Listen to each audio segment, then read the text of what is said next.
Do you think, I mean, of course, leave the innovation index wherever it is, but tell me, are we kind of doing well in the field of innovation of late as a country, let's say in the last 10 years or so?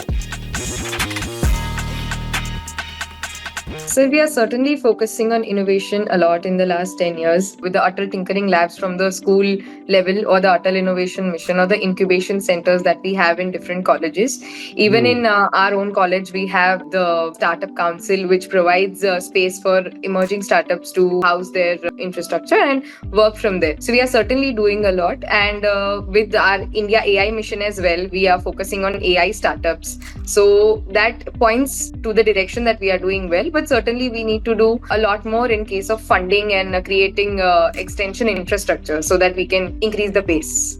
Okay.